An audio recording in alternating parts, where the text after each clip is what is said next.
Hey nerds, it's JJ Kaimorist here. Welcome back to my channel. Today it's 4 years that I've been writing. Well, not today. It's a little bit late in January that I'm uploading this. Sorry, I'm always late on doing these yearly videos. But anyway, it's been 4 years since I've been writing, and there's some things that I've learned this year. Some big things that I've learned this year. Yeah, I've published my very first self-published novella. I traditionally published my debut novel. I got an audiobook out there. So yeah, a lot of stuff going down last year that I learned throughout the year. So I'm going to share it all with you guys. And yeah, hope you are joining along on my writing journey here, and I hope you are doing well on your writing journey. Anyway, before we get started, make sure you subscribe. I'm like this close to 100 subscribers. I think I'm like 2 away, so be that 100th person and subscribe if you haven't already. Also, feel free to join my reader community. Link is down in the description. From there, you get access to bonus content and a monthly newsletter from me. And yeah, it's totally free. And in case you missed my last video, my audiobook for Trials for the Haunted is out there on Audible, Amazon, and iTunes. Go check it out. You can see a sample on my channel, or I'll link the sample up here if you want. But yeah, I'm really excited and happy about the way that the audiobook turned out. So feel free to go check that out. Anyway, let's get started.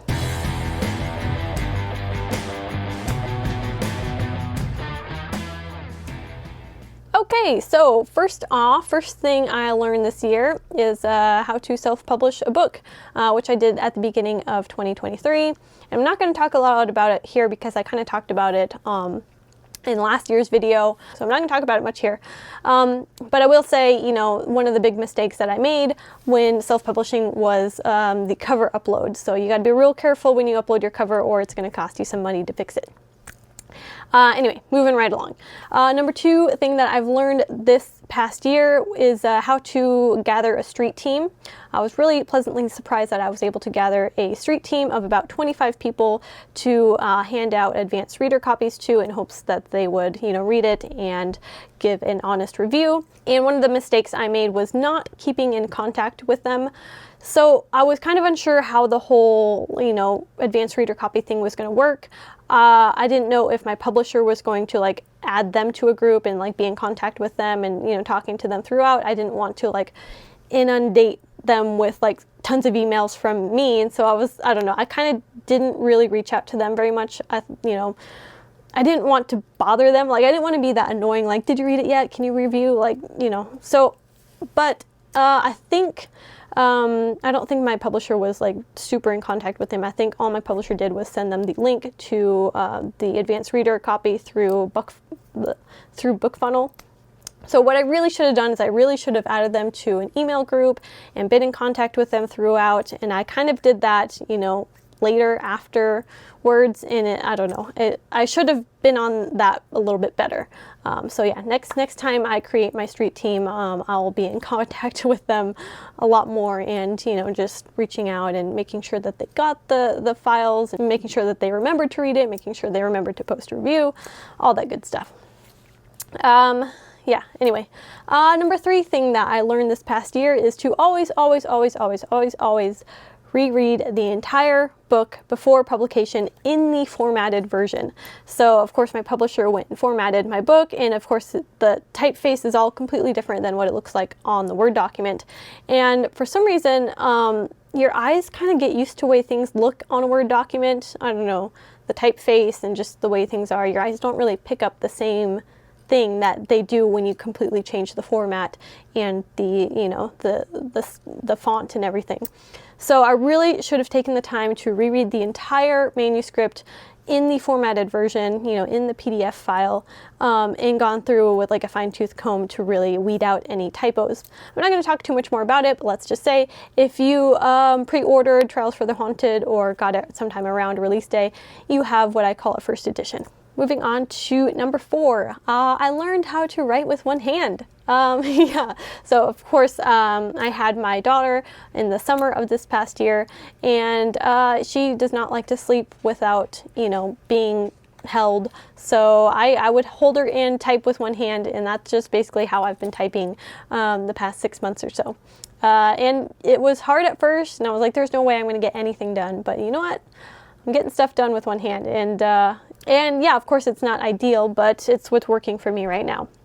And so, yeah, also I get interrupted so much when I'm working on things, but that's just, something I'm rolling with, things I'm adjusting to. And I think, yeah, you can get a lot in progress-wise, even if it's in very short increments, even if you're interrupted quite often. Like, I realize that any progress is better than no progress. Sometimes it feels like you're just spinning your wheels, not getting anything done, but at the end of the week, you're like, oh, hey, I got, 2 chapters, and that's more than no chapters. I'm adjusting to, trying to balance motherhood and also, run my business and write books and all that fun stuff. So that's been a journey in and of itself, but I think it's going quite well, and I'm pretty happy with what I've been able to accomplish. Number 5, I learned how to hire a voice actor and produce an audiobook through ACX. So I probably should do a whole video on this, like by itself. Maybe I will one day. If maybe next time I do an audiobook, I'll do a whole video on this. I just don't have time to do a whole video talking about audiobooks right now. I barely have time to do this video. I really, really love my narrator for my audiobook. Her name is Michelle Moss, and she was great to work with, especially, me being a total noob at the whole audiobook thing. I feel like I had some stupid questions, and she was really kind, and, it was nice for me to work with someone who is, an experienced narrator and who could kind of walk me through things. So one thing I learned through this process is if you're going to go through ACX, which is Audible's, distributor for audiobooks, if you're going to use ACX, then you should hire your voice actor directly through ACX. There's a lot of like third-party voice actor like auditions and places where you can find narrators for your audiobook, but they take a huge chunk, for themselves. Whereas if you go through ACX, you can just deal directly with your audiobook narrator, and you don't have to pay that third-party fee, for that, finding your narrator.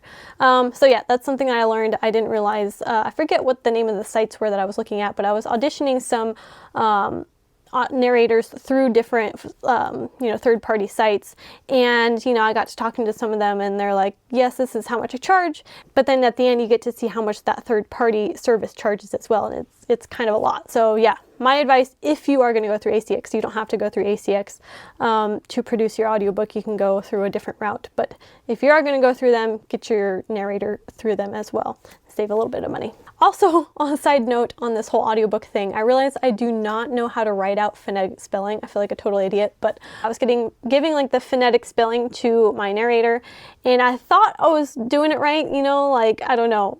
But I guess there was a couple of them, she gave me the sample back, and I was like, oh shoot, I did not give you the right phonetic spelling for that name.